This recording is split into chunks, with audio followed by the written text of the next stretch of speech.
ಹುಡುಕಾಟ ಪ್ರಾರಂಭಿಸಿದ್ದು within 2 hours ಒಳಗಡೆನೆ ಸೌಜನ್ಯ ಸಿಗ್ತಾಳೆ. ಆದ್ರೆ ಶವ ಆಗಿ ಅವಳ ಕೈಗಳನ್ನ ಅವಳದೇ ದುಪಟ್ಟ ಅಂಡ್ ID ಕಾರ್ಡ್ ಇಂದ ಮರಕ್ಕೆ ಕಟ್ಟಿರ್ತಾರೆ.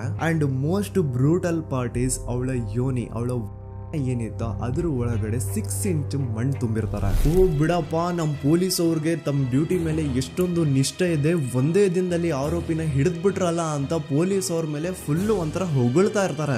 ಆದ್ರೆ ಪಾಪ ಜನರಿಗೆ ಎಲ್ಲಿ ಗೊತ್ತಿತ್ತು ಈ ಕೇಸ್ ನ ರಿಯಲ್ ಆರೋಪಿ ಬೇರೆ ಯಾರೋ ಇದಾರೆ, ಪೊಲೀಸ್ ಅವರೇ ಈ ಕೇಸ್ ನ ಮಿಸ್ಲೀಡ್ ಮಾಡೋದಕ್ಕೆ ಸುಮ್ನೆ ಸಂತೋಷ್ನ ಅರೆಸ್ಟ್ ಮಾಡಿದ್ದಾರೆ ಅಂತ. ಪೊಲೀಸ್ ಅವರು ಈ ಕೇಸ್ ಅಲ್ಲಿ ಕರಪ್ಟ್ ಆಗಿದ್ದಾರೆ, ಪೊಲೀಸ್ ಅವರೇ ಸತ್ಯ ಮುಚ್ಚಿಡ್ಲಿಕ್ಕೆ ಟ್ರೈ ಮಾಡ್ತಿದ್ದಾರೆ. ಹಾಗಾಗಿ ಈ ಕೇಸ್ ನ ಇನ್ಮುಂದೆ ಪೊಲೀಸ್ ಅವರಲ್ಲದೆ CBI ಅವರು ಇನ್ವೆಸ್ಟಿಗೇಷನ್ ಮಾಡಬೇಕು, ಈ ಕೇಸ್ ನ CBI ಒಪ್ಸಿ ಅಂತ ಅಗೇನ್ ಪ್ರೊಟೆಸ್ಟ್ ಗಳು ಸ್ಟಾರ್ಟ್ ಆಗ್ತವೆ. ಸೌಜನ್ಯ ಕೇಸ್ ಒಂದೇ ಅಲ್ಲ, ನಾರಾಯಣ ಹಾಗೂ ಯಮುನಾ ಕೇಸಲ್ಲೂ, ವೇದವಲ್ಲಿ ಕೇಸಲ್ಲೂ, ಆ ಬ್ಯಾಂಕ್ ಮ್ಯಾನೇಜರ್ ನ ಕೇಸಲ್ಲೂ ಹಾಗೂ ಪದ್ಮಲತಾ ಕೇಸಲ್ಲೂ ಸೀದಾ ಡೈರೆಕ್ಟ್ ಡೌಟ್ ಬರೋದೆ ಊರಿನ ಗೌಡ್ರ ಮೇಲೆ. ಸೌಜನ್ಯ ಕೇಸ್ ಬಿಟ್ಟು ಆ ಇನ್ನೊಂದು ಕೇಸ್ ಯಾವುದು, ಅದಕ್ಕೂ ಸಂತೋಷ್ಗೂ ಏನ್ ಸಂಬಂಧ, ಅದ್ರಲ್ಲಿ ಯಾಕೆ ಸಂತೋಷ್ನ ಪೊಲೀಸ್ ಅವರು ಫಿಟ್ ಮಾಡಿದ್ರು ಅಂತ ಪ್ರತಿಯೊಂದು ಹೇಳ್ತೀನಿ.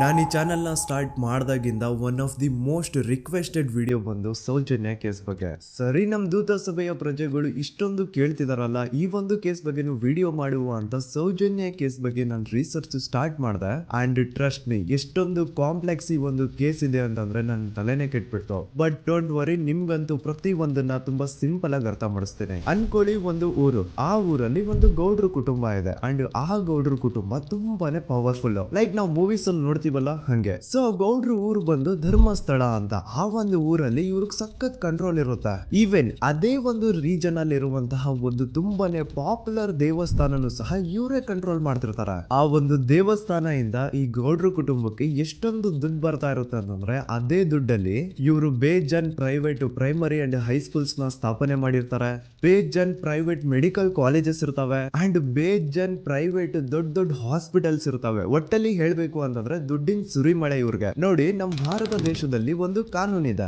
ದ ರಿಲಿಜಿಯಸ್ ಎಂಡೋಮೆಂಟ್ ಆಕ್ಟ್ 1863 ಅಂತ.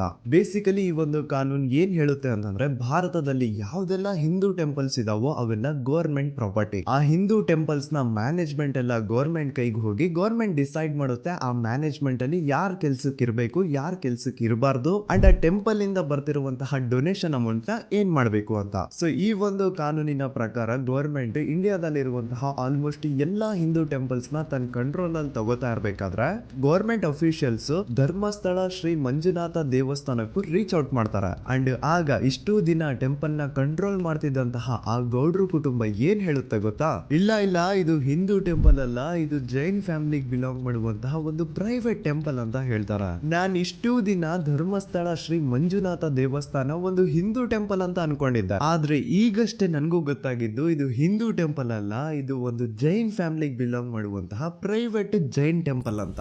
ಸೊ ಹೀಗಾಗಿ ಗವರ್ಮೆಂಟ್ ಅಫಿಷಿಯಲ್ಸ್ ಏನೂ ಮಾಡಕ್ಕಾಗದೆ ಇವತ್ತಿನವರೆಗೂ ಈ ಒಂದು ಧರ್ಮಸ್ಥಳ ಶ್ರೀ ಮಂಜುನಾಥ ದೇವಸ್ಥಾನನ ಒಂದು ಪ್ರೈವೇಟ್ ಟ್ರಸ್ಟ್ ನಡೆಸ್ಕೊಂಡು ಹೋಗ್ತಿದೆ. ಅಂಡ್ ಆ ಪ್ರೈವೇಟ್ ಟ್ರಸ್ಟ್ ನ ಓನರ್ ಯಾರು, ಅದೇ ಗೌಡ್ರ ಕುಟುಂಬ.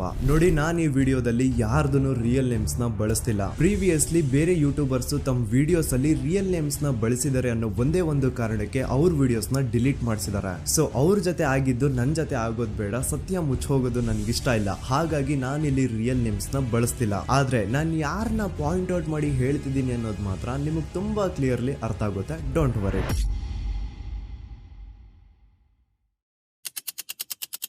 ದಿನಾಂಕ 9/10/2012. A very normal day for everyone except Soujanya.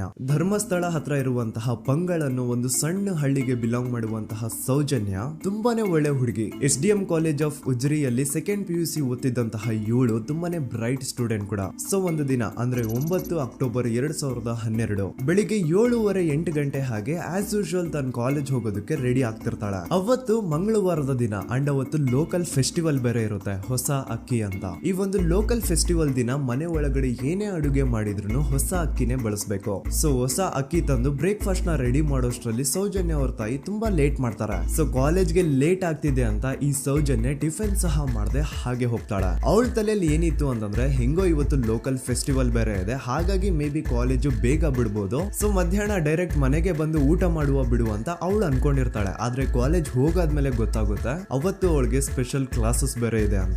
Soujanya breakfast ಕೂಡ ಮಾಡಿರಲ್ಲ ಅಂಡ್ ಲಂಚ್ ಬಾಕ್ಸ್ ಕೂಡ ತಂದಿರಲ್ಲ. ಹಾಗಾಗಿ ಲಂಚ್ ಟೈಮ್ ಅಲ್ಲಿ ಸೌಜನ್ಯನ ಒಬ್ಳು ಫ್ರೆಂಡ್ ಜಾನ್ವಿ ತಾನ್ ತಂದಿರುವಂತಹ ಲಂಚ್ ಬಾಕ್ಸ್ ಅಲ್ಲಿ ಒಂದಿಷ್ಟು ಲಂಚ್ ನ ಆಫರ್ ಮಾಡ್ತಾಳ. ಆದ್ರೆ ಸೌಜನ್ಯ ಪರವಾಗಿಲ್ಲ ನೀನ್ ತಿನ್ನು, ನಾನ್ ಮನೆಗೆ ಹೋಗ್ಬಿಟ್ಟು ಊಟ ಮಾಡ್ಕೊಂತೀನಿ ಅಂತ ಹೇಳ್ತಾಳ. ಸುಮಾರು ಮಧ್ಯಾಹ್ನದ 3:45ಕ್ಕೆ ಕಾಲೇಜ್ ಬಿಡುತ್ತೆ. ಸೌಜನ್ಯ ಕಾಲೇಜ್ ಇಂದ ಬಸ್ ಅಲ್ಲಿ ಬಂದು ನೇತ್ರಾವತಿ ಬಸ್ ಸ್ಟಾಪ್ ಹತ್ರ ಇಳ್ಕೋತಾಳ. ಅವಳ ಜೊತೆ ಅವಳ ಕ್ಲಾಸ್ ಮೇಟ್ಸ್ ಅಂಡ್ ಫ್ರೆಂಡ್ಸ್ ಎಲ್ಲ ಇರ್ತಾರೆ. ಸೊ ಅವ್ರಿಗೆಲ್ಲ ಬಾಯ್ ಹೇಳ್ಬಿಟ್ಟು ಸೌಜನ್ಯ ತನ್ನ ಮನೆ ಕಡೆಗೆ ಹೊರಡ್ತಾಳ. ನೇತ್ರಾವತಿ ಬಸ್ ಸ್ಟಾಪ್ ಇಂದ ಸೌಜನ್ಯ ಮನೆಗೆ 20 ಮಿನಿಟ್ಸ್ ನ ವಾಕ್ ಇರುತ್ತೆ. ಮ್ಯಾಕ್ಸ್ ಟು ಮ್ಯಾಕ್ಸ್ 30 ಮಿನಿಟ್ ಹಿಡಿಬಹುದು. ಸೊ ಸೌಜನ್ಯ ನಡ್ಕೊಂಡು ಮನೆ ಕಡೆಗೆ ಹೋಗ್ತಾ ಇರ್ತಾಳೆ. ಒಂದ್ ಸ್ವಲ್ಪ ದೂರದಲ್ಲಿ ಪ್ರಕೃತಿ ಹಾಸ್ಪಿಟಲ್ ಅಂತ ಒಂದಿರುತ್ತೆ. ಅಲ್ಲಿನ ಸೆಕ್ಯೂರಿಟಿ ಗಾರ್ಡ್ ಸೌಜನ್ಯ ನಡ್ಕೊಂಡು ಹೋಗ್ತಾ ಇರೋದನ್ನ ನೋಡ್ತಾನೆ ಕೂಡ. ನಂತರ ಸೌಜನ್ಯ ಒಂದು 10 ನಿಮಿಷ ಹಂಗೆ ಮುಂದೆ ನಡ್ಕೊಂಡು ಹೋಗಾದ್ಮೇಲೆ ಸೌಜನ್ಯಗೆ ತನ್ನ ಮಾವ ಸಿಗ್ತಾರ. ಅವರು ಸೌಜನ್ಯನ ನೋಡಿ ಮಾತಾಡಿಸ್ತಾರೆ. ಯಾಕಮ್ಮ ಕಾಲೇಜಿಂದ ಇಷ್ಟು ಲೇಟ್ ಬರ್ತಿದೀಯಾ ಅಂತ ಕೇಳ್ತಾರೆ. ಆಗ ಸೌಜನ್ಯ ಇಲ್ಲ ಮಾವ, ಕಾಲೇಜಲ್ಲಿ ಸ್ಪೆಷಲ್ ಕ್ಲಾಸ್ ಇತ್ತು, ಹಾಗಾಗಿ ಲೇಟ್ ಆಗ್ಬಿಡ್ತು ಅಂತ ಹೇಳಿ ಒಂದೆರಡು ಮಾತಾಡಿಸಿ ನಂತರ ತನ್ನ ಮನೆ ಕಡೆಗೆ ತಾನು ಹೊರಡ್ತಾಳ. ಈಗ ಆ ಒಂದು ಪಾಯಿಂಟ್ ಇಂದ ಸೌಜನ್ಯಗೆ ತನ್ನ ಮನೆ ಹೋಗ್ಲಿಕ್ಕೆ 10 ನಿಮಿಷ ಬೇಕು. ಮ್ಯಾಕ್ಸ್ ಟು ಮ್ಯಾಕ್ಸ್ 20 ಮಿನಿಟ್ ಅನ್ಕೊಳ್ಳಿ. 3:45ಕ್ಕೆ ಕಾಲೇಜ್ ಬಿಟ್ರೆ ಅರೌಂಡ್ 4:30ಗೆ ಮನೇಲಿ ಇರ್ಬೇಕಾಗಿದ್ದು ಹುಡುಗಿ 6:30-7 ಗಂಟೆ ಆಗಿದ್ರು ಮನೆಗೆ ಸೇರಿರಲ್ಲ. ಸೊ ಮನೇಲಿ ಸೌಜನ್ಯ ಅವ್ರ ತಾಯಿಗೆ ಟೆನ್ಷನ್ ಸ್ಟಾರ್ಟ್ ಆಗುತ್ತೆ. ಏನಪ್ಪ ಈ ಹುಡುಗಿ ಎಷ್ಟೊತ್ತಾದ್ರೂ ಇನ್ನು ಮನೆಗ್ ಬಂದಿಲ್ವಲ್ಲ ಅಂತ. ಸೊ ಅವ್ರೇನ್ ಮಾಡ್ತಾರೆ, ಸೌಜನ್ಯ ಅವ್ರ ತಂದೆ ಕಾಲ್ ಮಾಡ್ಬಿಟ್ಟು ರೀ ಹಿಂಗೆ 3:30-4 ಗಂಟೆಗೆ ಕಾಲೇಜಿಂದ ಮನೆಗ್ ಬರ್ತಿದ್ದಿದ್ ನಮ್ ಹುಡುಗಿ ಇವತ್ತು 7 ಗಂಟೆ ಆದ್ರೂ ಇನ್ನು ಮನೆಗ್ ಬಂದಿಲ್ಲ, ನೀವು ಸ್ವಲ್ಪ ಬೇಗ ಮನೆಗ್ ಬಂದು ವಿಚಾರಿಸಿ ಅಂತ ಗಾಬ್ರಿಲಿ ಹೇಳ್ತಾರ. ಸರಿ ಅಂತ ಸೌಜನ್ಯ ಅವ್ರ ತಂದೆ ಮನೆಗ್ ಬಂದ್ಬಿಟ್ಟು ಸೌಜನ್ಯನ ಫ್ರೆಂಡ್ಸ್ ಕ್ಲಾಸ್ ಮೇಟ್ಸ್ ಯಾರ್ದೆಲ್ಲ ಅವ್ರ ಹತ್ರ ನಂಬರ್ ಇರುತ್ತೋ ಅವ್ರಿಗೆಲ್ಲ ಕಾಲ್ ಮಾಡ್ಬಿಟ್ಟು ಸೌಜನ್ಯ ಬಗ್ಗೆ ಕೇಳ್ತಾರ. ನಮ್ ಹುಡುಗಿ ಏನಾದ್ರೂ ನಿಮ್ ಮನೆಗ್ ಬಂದಿದ್ದಾಳ ಅಮ್ಮ ಅಂತ. ಆದ್ರೆ ಸೌಜನ್ಯನ ಫ್ರೆಂಡ್ಸ್ ಅಂಡ್ ಕ್ಲಾಸ್ ಮೇಟ್ಸ್ ಎಲ್ಲ ಇಲ್ಲ ಅಂಕಲ್, ನಮ್ ಮನೆಗಂತೂ ಸೌಜನ್ಯ ಏನು ಬಂದಿಲ್ಲ, ಅವಳು ಬಸ್ ಸ್ಟಾಪ್ ಇಂದ ಸೀದಾ ನಿಮ್ ಮನೆ ಕಡೆಗೇನೆ ಹೊರಟ್ಲಲ್ವಾ, ಯಾಕೆ ಇನ್ನೂ ಬಂದಿಲ್ವಾ ಅಂತ ಕೇಳ್ತಾರ. ಆಗ ಸೌಜನ್ಯ ಅವ್ರ ತಂದೆ ಇಲ್ಲಮ್ಮ ಬಂದಿಲ್ಲ, ಹಾಗಾಗಿನೇ ಕಾಲ್ ಮಾಡಿರೋದು ಅಂತ ಹೇಳಿ ಕಾಲ್ ಕಟ್ ಮಾಡ್ತಾರ. ದೆನ್ ಸೌಜನ್ಯ ಅವ್ರ ತಂದೆ ಸೌಜನ್ಯ ಅವ್ರ ಮಾವ ಕಾಲ್ ಮಾಡ್ತಾರ. ಅಳಿಯ ಎಲ್ಲಿದ್ಯಾ, ನನ್ ಮಗಳು ಇನ್ನು ಮನೆಗ್ ಬಂದಿಲ್ಲ, ನೀನೇನಾದ್ರೂ ಅವಳನ್ನ ನೋಡ್ದ ಅಂತ ಕೇಳ್ತಾರ. ಆ ಕಡೆಯಿಂದ ಅವರು ಸೌಜನ್ಯನ ಮಾವ ಹೇಳ್ತಾರೆ, ಹ್ಞೂ ನಾನ್ ನೋಡ್ದೆ, 4:15 ಹಾಗೆ ಆ ಹುಡುಗಿ ಕಾಲೇಜಿಂದ ಬರ್ಬೇಕಾದ್ರೆ ನನಗ್ ಕಾಣಿಸಿದ್ಲು, ನಾನ್ ಸ್ವಲ್ಪ ಮಾತಾಡ್ದೆ ಅವಳ ಹತ್ರ, ಅದಾದ್ಮೇಲೆ ಅವಳು ಮನೆ ಕಡೆ ಹೋದ್ಲಲ್ಲ, ಯಾಕೆ ಇನ್ನೂ ಬಂದಿಲ್ವಾ ಅಂತ ಅವರೇ ಉಲ್ಟಾ ಕ್ವಶನ್ ಕೇಳ್ತಾರ. ಈ ಕಡೆ ಸೌಜನ್ಯ ಅವ್ರ ತಂದೆ ಇಲ್ಲ 7 ಗಂಟೆ ಆದ್ರೂ ಮಗು ಇನ್ನು ಮನೆಗ್ ಬಂದಿಲ್ಲ, ನಮ್ಗೆ ಯಾಕೋ ತುಂಬಾ ಗಾಬರಿ ಆಗ್ತಿದೆ, ನೀನೊಂದ್ ಕೆಲ್ಸ ಮಾಡು, ನಮ್ಮವ್ರನ್ನೆಲ್ಲ ಸೇರ್ಸು, ಎಲ್ರೂ ಸೇರಿ ಹುಡುಕುವ ಅವಳನ್ನ ಅಂತ ಸುಮಾರು ರಾತ್ರಿ 7 ಗಂಟೆಯಿಂದ ಹಿಡಿದು 11 ಗಂಟೆವರೆಗೂ ಸೌಜನ್ಯನ ಮನೆಯವರು ಅಂಡ್ ಊರಿನ ಜನ 200-300 ಜನ ಸೇರ್ಕೊಂಡು ಸೌಜನ್ಯನ ಹುಡುಕ್ತಾರೆ. ಆದ್ರೆ ಸೌಜನ್ಯನ ಒಂದು ಸುಳಿವು ಸಿಗಲ್ಲ. ಸೊ ಕೊನೆಗೆ ಸಹಾಯ ಕೇಳ್ತಾ ರಾತ್ರಿ 11 ಗಂಟೆ ಹಾಗೆ ಸೌಜನ್ಯನ ತಂದೆ ತಾಯಿ ಅಂಡ್ ಊರಿನ ಜನ ಎಲ್ಲ ಬೆಳ್ತಂಗಡಿ ಪೊಲೀಸ್ ಸ್ಟೇಷನ್ ಹತ್ರ ಹೋಗ್ತಾರ. ಅಲ್ಲಿ ಪೊಲೀಸ್ ಅವ್ರ ಹತ್ರ ಕಾಲೇಜ್ ಹೋಗಿದ್ ನಮ್ ಹುಡುಗಿ ಇಷ್ಟೊತ್ತಾದ್ರೂ ಇನ್ನು ಮನೆಗ್ ಬಂದಿಲ್ಲ, ಎಷ್ಟು ಹುಡುಕಿದ್ರು ಸಿಗ್ತಾ ಇಲ್ಲ, ಸೊ ಪ್ಲೀಸ್ ಒಂದು ಮಿಸ್ಸಿಂಗ್ ರಿಪೋರ್ಟ್ ನ ಫೈಲ್ ಮಾಡಿ ನಮ್ ಹುಡುಗಿನ ಹುಡುಕೊಡಿ ಅಂತ ಕೇಳ್ಕೊತಾರ. ಆದ್ರೆ ಪೊಲೀಸ್ ಅವರು ಒಪ್ಪಲ್ಲ. ಇಲ್ಲ ಯಾವುದೇ ಪರ್ಸನ್ ಮಿಸ್ಸಿಂಗ್ ಆದ್ರೆ ಆಫ್ಟರ್ 24 ಅವರ್ಸ್ ಆದ್ಮೇಲೆನೆ ರಿಪೋರ್ಟ್ ಫೈಲ್ ಮಾಡಕ್ಕಾಗೋದು. ಸೊ ನೀವ್ ಒಂದ್ ಕೆಲ್ಸ ಮಾಡಿ, ಈಗ ಮನೆಗ್ ಹೋಗಿ ನಾಳೆ ಬೆಳಿಗ್ಗೆವರೆಗೂ ನೋಡಿ, ನಾಳೆ ಬೆಳಿಗ್ಗೆವರೆಗೂ ನಿಮ್ ಮಗಳು ನಿಮ್ ಮನೆಗ್ ಬಂದಿಲ್ಲ ಅಂತಂದ್ರೆ ಆಗ ಬಂದ್ಬಿಟ್ಟು ಮಿಸ್ಸಿಂಗ್ ರಿಪೋರ್ಟ್ ನ ಫೈಲ್ ಮಾಡಿಸಿ ಅಂತ ಹೇಳಿ ಕಳಿಸ್ತಾರ. ಆಗ ಆಲ್ಮೋಸ್ಟ್ ಮಿಡ್ ನೈಟ್ ಆಗಿರೋದ್ರಿಂದ ಅಂಡ್ ಮಳೆ ಬೇರೆ ತುಂಬಾ ಜೋರಾಗಿ ಬರ್ತಾ ಇರುತ್ತೆ. ಸೊ ಈ ಸಿಚುವೇಶನ್ ಅಲ್ಲಿ ಸೌಜನ್ಯನ ಹುಡುಕ್ಲಿಕ್ಕೆ ಆಗಲ್ಲ. ನಾಳೆ ಬೆಳಿಗ್ಗೆ ಸೇರ್ಕೊಂಡು ಅಗೇನ್ ಎಲ್ರು ಸೌಜನ್ಯನ ಹುಡುಕುವ ಅಂತ ಸೌಜನ್ಯನ ಮನೆಯವರು ಅಂಡ್ ಊರಿನ ಜನ ಎಲ್ರು ತಮ್ಮ ಮನೆಗೆ ಹೋಗ್ಬಿಡ್ತಾರ. ನೆಕ್ಸ್ಟ್ ದಿನ ಅಂದ್ರೆ 10 ಅಕ್ಟೋಬರ್ 2012 ಬುಧವಾರದ ದಿನ ಬೆಳಿಗ್ಗೆ 10 ಗಂಟೆ ಹಾಗೆ ಸೌಜನ್ಯನ ಮನೆಯವರು ಅಂಡ್ ಊರಿನ 200-300 ಜನ ಸೇರ್ಕೊಂಡು ಅಗೇನ್ ಸೌಜನ್ಯಗೋಸ್ಕರ ಹುಡುಕಾಟ ಸ್ಟಾರ್ಟ್ ಮಾಡ್ತಾರ. ಹುಡುಕಾಟ ಪ್ರಾರಂಭಿಸಿದ್ದು ವಿತಿನ್ 2 ಅವರ್ಸ್ ಒಳಗಡೆನೆ ಸೌಜನ್ಯ ಸಿಗ್ತಾಳೆ. ಆದ್ರೆ ಶವ ಆಗಿ ಆ 200-300 ಊರಿನ ಜನ ಎಲ್ಲ ಸೇರ್ಕೊಂಡು ಏನ್ ಸೌಜನ್ಯನ ಹುಡುಕ್ತಾ ಇದ್ರು, ಅದ್ರಲ್ಲಿ ಯಾರೋ ಒಬ್ರಿಗೆ ಸೌಜನ್ಯನ ಮನೆಯಿಂದ ಕೇವಲ 10 ನಿಮಿಷ ದೂರದಲ್ಲಿರುವಂತಹ ಒಂದು ಹಳ್ಳನ ದಡದಲ್ಲಿ ಸೌಜನ್ಯ ಮೃತದೇಹ ಸಿಗುತ್ತಾ. ಈಗ ಸತ್ತಿರುವಂತಹ ಸೌಜನ್ಯನ ಡೆಡ್ ಬಾಡಿ ಯಾವ ಒಂದು ಕಂಡೀಷನ್ ಅಲ್ಲಿ ಇತ್ತು ಅಂತ ಹೇಳ್ತೀನಿ, ಸ್ವಲ್ಪ ಗಮನ ಇಟ್ಟು ಕೇಳಿಸ್ಕೊಳ್ಳಿ. ಅವಳ ಕೈಗಳನ್ನ ಅವಳದೇ ದುಪಟ್ಟ ಅಂಡ್ ID ಕಾರ್ಡ್ ಇಂದ ಮರಕ್ಕೆ ಕಟ್ಟಿರ್ತಾರ. ಅವಳ ಬಾಡಿ ಎಲ್ಲ ನೇಕೆಡ್ ಇರುತ್ತೆ, ಮೈ ಮೇಲೆ ಸರಿಯಾದ ಬಟ್ಟೆ ಇರಲ್ಲ, ಮೈ ಮೇಲೆ ಮಲ್ಟಿಪಲ್ ಕಟ್ ಮಾರ್ಕ್ಸ್ ಇರುತ್ತೆ, ತುಂಬಾ ಜೋರಾಗಿ ಹೊಡೆದಿರುವಂತಹ ಗಾಯಗಳು ಮೈ ಮೇಲೆ ಎದ್ದು ಕಾಣಿಸ್ತಿರ್ತವೆ. ಅವಳ ರಿಪ್ಸ್ ಎದೆ ಭಾಗದ ಮೂಳೆಗಳೆಲ್ಲ ಮುರಿದು ಹೋಗ್ಬಿಟ್ಟಿರ್ತವೆ. And most brutal part is ಅವಳ ಯೋನಿ, ಅವಳ ಏನಿತ್ತು ಅದ್ರ ಒಳಗಡೆ 6 ಇಂಚ್ ಮಣ್ಣು ತುಂಬಿರ್ತಾರೆ. ಆ ಬಾಡಿ ಕಂಡೀಷನ್ ನ ನೋಡಿದಾದ್ಮೇಲೆ ಒಂದಂತೂ ತುಂಬಾ ಕ್ಲಿಯರ್ ಆಗಿ ಅರ್ಥ ಆಗುತ್ತೆ, ಅವಳನ್ನ ಯಾರೋ ತುಂಬಾ ಫೋರ್ಸ್ಫುಲಿ ಮಾಡಿ ನಂತರ ನಿರ್ದಯವಾಗಿ ಸಾಯಿಸಿದ್ದಾರೆ ಅಂತ. ಇಲ್ಲಿ ಕ್ರಿಮಿನಲ್ಸ್ ನ ಬುದ್ಧಿವಂತಿಕೆ ನೋಡಿ ಪೊಲೀಸ್ ಅವ್ರಿಗೆ ಏನೂ ಸುಳಿವು ಸಿಗ್ಬಾರ್ದು ಅಂತ ಅವಳ ಯೋನಿ ಒಳಗಡೆ 6 ಇಂಚ್ ಅಷ್ಟು ಮಣ್ಣು ತುಂಬ ಹೋಗಿರ್ತಾರೆ. ಸೊ ದೆನ್ ಪೊಲೀಸ್ ಅವ್ರಿಗೆ ವಿಷಯ ಗೊತ್ತಾಗುತ್ತೆ. ಅವರು ಸ್ಪಾಟ್ ಗೆ ಬಂದು ಸೌಜನ್ಯನ ಬಾಡಿನ ರಿಕವರ್ ಮಾಡಿ ಆ ಒಂದು ಸ್ಪಾಟ್ ನ ಕಂಪ್ಲೀಟ್ ಸೀಸ್ ಮಾಡ್ತಾರೆ. ಒಬ್ಳು ಸಾಮಾನ್ಯ ಮಿಡಲ್ ಕ್ಲಾಸ್ ಹುಡುಗಿ, ಒಬ್ಳು ವೆರಿ ಬ್ರೈಟ್ ಸ್ಟೂಡೆಂಟ್ ನ ಈ ಮಟ್ಟಿಗೆ ಇಷ್ಟು ನಿರ್ದಯವಾಗಿ ಸಾಯಿಸಿರೋದು ಯಾರು? ಇನ್ ಕೇಸ್ ಏನಾದ್ರೂ ಈ ಕ್ರೈಮ್ ಮಾಡಿದವನು ಸಿಕ್ಕಿ ಬಿದ್ರೆ ಅವನ್ನ ಸುಮ್ನೆ ಬಿಡಬಾರ್ದು ಅಂತ ಜನ ಆಕ್ರೋಶ ವ್ಯಕ್ತಪಡಿಸ್ತಾರೆ. ಅಂಡ್ ಗೆಸ್ ವಾಟ್, ನಮ್ ಪೊಲೀಸ್ ಅವರು ಇಷ್ಟೊಂದು ಫಾಸ್ಟ್ ಆಗಿ ಇನ್ವೆಸ್ಟಿಗೇಷನ್ ಕಂಪ್ಲೀಟ್ ಮಾಡ್ತಾರೆ ಅಂತ ನಾನಂತೂ ಎಕ್ಸ್ಪೆಕ್ಟ್ ಮಾಡಿರ್ಲಿಲ್ಲ. ಅಂಡ್ ಈವನ್ ಈ ಒಂದು ವಿಷಯದಿಂದ ಊರಿನ ಜನನು ಶಾಕ್ ಆಗ್ತಾರೆ. ಸೌಜನ್ಯ ಬಾಡಿ ಸಿಕ್ಕಿದ್ದ ನೆಕ್ಸ್ಟ್ ದಿನ ಅಂದ್ರೆ 11 ಅಕ್ಟೋಬರ್ 2012 ಸಂಜೆ 5 ಗಂಟೆ ಹಾಗೆ ಯಾರು ಸೌಜನ್ಯನ ಪಂಡು ಮರ್ಡರ್ ಮಾಡಿದ್ನೋ ಆ ಕ್ರಿಮಿನಲ್ ಕೂಡ ಸಿಕ್ಕಿ ಬೀಳ್ತಾನೆ. ಈಗ ನೀವು ಥಿಂಕ್ ಮಾಡ್ಬೋದು, ಸೌಜನ್ಯನ ಯಾರು ಮರ್ಡರ್ ಮಾಡಿದ್ರು ಅಂಡ್ ಯಾರ ಕ್ರೈಮ್ ನ ಮಾಡಿದ್ರು ಅವನು ನೆಕ್ಸ್ಟ್ ದಿನಾನೇ ಸಿಕ್ಕಿ ಬಿದ್ದ. ಹಾಗಿದ್ರೆ ಈ ಕೇಸ್ ಯಾವಾಗ್ಲೂ ಕ್ಲೋಸ್ ಆಗ್ಬಿಡ್ಬೇಕಿತ್ತು. ಆದ್ರೂ ಸ್ಟಿಲ್ ಇವತ್ತಿನ ದಿನವರೆಗೂ ಯಾಕೆ ಈ ಕೇಸ್ ಪದೇ ಪದೇ ನ್ಯೂಸ್ ಅಲ್ಲಿ ಬರುತ್ತೆ ಅಂದ್ರೆ, ನಮ್ ದೂತ ಸಭೆಯ ಪ್ರಜೆಗಳೇ ರೆಡಿ ಆಗಿ, ಆರೋಪಿ ಸಿಕ್ಕಾದ್ಮೇಲೆ ಈ ಕೇಸು ಕ್ಲೋಸ್ ಆಗಿಲ್ಲ. ಆಕ್ಚುಲಿ ಈ ಕೇಸು ಓಪನ್ ಆಗಿದ್ದೆ ಈಗ. ನೋಡಿ, ಸೌಜನ್ಯನ ಬಾಡಿ ಸಿಕ್ಕಿದ್ದು ನೆಕ್ಸ್ಟ್ ದಿನ ಅಂದ್ರೆ 11 ಅಕ್ಟೋಬರ್ 2012 PSI ಯೋಗೇಶ್ ಅವರು ಯಾರನ್ನ ಈ ಕೇಸಲ್ಲಿ ಅರೆಸ್ಟ್ ಮಾಡಿದ್ರು ಅಂದ್ರೆ ಆತನ ಹೆಸರು ಬಂದು ಸಂತೋಷ್ ರಾವ್. 28-29 ವಯಸ್ಸಿರುವಂತಹ Santosh Rao first of all ಧರ್ಮಸ್ಥಳದವನು ಅಲ್ವೇ ಅಲ್ಲ, ಅವನು ಶೃಂಗೇರಿ ಅವನು. ಸಂತೋಷ್ ರಾವ್ ನ ತಂದೆ ಸ್ಕೂಲ್ ಟೀಚರ್ ಅಂಡ್ ತಾಯಿ ಹೌಸ್ ವೈಫ್. ಸಂತೋಷ್ ಮೊದ್ಲಿಂದನೂ ಒಂದ್ ಸ್ವಲ್ಪ ಮೆಂಟಲಿ ಇಲ್ಲಿರೋದ್ರಿಂದ ಅವನಿಗೆ ವಿದ್ಯೆ ಬರಹ ಅನ್ನೋದು ತಲೆಗೆ ಹೋಗಿರಲ್ಲ. ಹಾಗಾಗಿ ಅವನು ಶೃಂಗೇರಿಯಲ್ಲಿ ಒಂದು ಹೋಟೆಲ್ ಅಲ್ಲಿ ಕೆಲಸ ಮಾಡ್ತಿರ್ತಾನೆ. ಮೆಂಟಲಿ ಅನ್ಸ್ಟೇಬಲ್ ಇದ್ರೂ ಸಹ ಈತನಿಗೆ ದೇವ್ರ ಮೇಲೆ ಬಹಳ ನಂಬಿಕೆ ಇರುತ್ತೆ. ಹಾಗಾಗಿ ತಿಂಗಳಿಗೆ ಒಮ್ಮೆ ಆದ್ರೂ, ಅಟ್ಲೀಸ್ಟ್ 2 ತಿಂಗಳಿಗೆ ಒಮ್ಮೆ ಆದ್ರೂ ಈತ ಯಾವ್ದಾದ್ರು ಒಂದು ಪುಣ್ಯಕ್ಷೇತ್ರಕ್ಕೆ ವಿಸಿಟ್ ಮಾಡಿ ಬರ್ತಿರ್ತಾನೆ. ಹಾಗೇನೆ ಈ ಸತಿನೂ ಸಹ ಈತ ಧರ್ಮಸ್ಥಳಕ್ಕೆ ಬಂದಿರ್ತಾನೆ. ಇವನು ಧರ್ಮಸ್ಥಳಕ್ಕೆ ಬಂದಿದ್ದು ದಿನಾಂಕ 9 ಅಕ್ಟೋಬರ್ 2012. ಈ ದಿನಾಂಕನ ಸ್ವಲ್ಪ ನೋಟ್ ಮಾಡಿ ಇಟ್ಕೊಳ್ಳಿ, ಯಾಕಂತಂದ್ರೆ ಮುಂದೆ ಈ ಕೇಸಲ್ಲಿ ಇದೇ ಮೇಜರ್ ಟರ್ನಿಂಗ್ ಪಾಯಿಂಟ್. ಸೊ ಸೌಜನ್ಯನ ಡೆತ್ ಆಗಿಂತ ಒಂದು ದಿನ ಹಿಂದೆ ಧರ್ಮಸ್ಥಳಕ್ಕೆ ಬಂದಿರುವಂತಹ ಸಂತೋಷ್ ರಾವ್ಗೆ ಎಲ್ಲನೂ ಉಳ್ಕೊಳ್ಳಿಕ್ಕೆ ಹೋಟೆಲ್ ಅಲ್ಲಿ ಅಥವಾ ಲಾಡ್ಜ್ ಅಲ್ಲಿ ರೂಮ್ ಸಿಗಲ್ಲ. ರೀಸನ್ ಇಷ್ಟೇ, ಸಂತೋಷ್ ರಾವ್ ನೋಡ್ಲಿಕ್ಕೆ ಸ್ವಲ್ಪ ಮೆಂಟಲಿ ಅನ್ಸ್ಟೇಬಲ್ ಪರ್ಸನ್ ತರ ಇರ್ತಾನೆ. ಅವನ ಅವತಾರ, ಅವನ ವೇಷಭೂಷಣ ಅಷ್ಟು ಸರಿ ಇರಲ್ಲ. ಹಾಗಾಗಿ ಇವನ್ಗೆ ಯಾವುದೇ ಒಂದು ಹೋಟೆಲ್ ಅಲ್ಲಿ ಅಥವಾ ಲಾಡ್ಜ್ ಅಲ್ಲಿ ಎಲ್ಲಿನೂ ರೂಮ್ ಸಿಗಲ್ಲ. ಸೊ ಉಳ್ಕೊಳ್ಳೋಕೆ ಜಾಗ ಸಿಗದೆ ಇವನೇನ್ ಮಾಡ್ತಾನೆ, ಅಲ್ಲೇ ಹತ್ರದಲ್ಲಿರುವಂತಹ ಬಾಹುಬಲಿ ಬೆಟ್ಟಕ್ಕೆ ಹೋಗಿ ಅಲ್ಲಿರುವಂತಹ ಬಾಹುಬಲಿ ಸ್ಟ್ಯಾಚು ಹತ್ರನೇ ಆಶ್ರಯ ತಗೊಳ್ತಾನೆ. ಅಂಡ್ 1-2 ದಿನ ಅವನು ಅಲ್ಲೇ ಉಳ್ಕೋತಾನೆ ಕೂಡ. ಡೇ ಟೈಮ್ ಅಲ್ಲಿ ಧರ್ಮಸ್ಥಳಕ್ಕೆ ಬಂದು ಧರ್ಮಸ್ಥಳ ಶ್ರೀ ಮಂಜುನಾಥ ದೇವಸ್ಥಾನದಲ್ಲಿದ್ದು ಅಲ್ಲೇ ಪ್ರಸಾದ ಊಟ ಎಲ್ಲ ಮಾಡಿ ನಂತರ ನೈಟ್ ಆಗ್ತಿದ್ದಂಗೆ ಬಾಹುಬಲಿ ಬೆಟ್ಟಕ್ಕೆ ಹೋಗಿ ಆ ಸ್ಟ್ಯಾಚು ಹತ್ರನೇ ಮಲ್ಕೊಳ್ತಿರ್ತಾನೆ.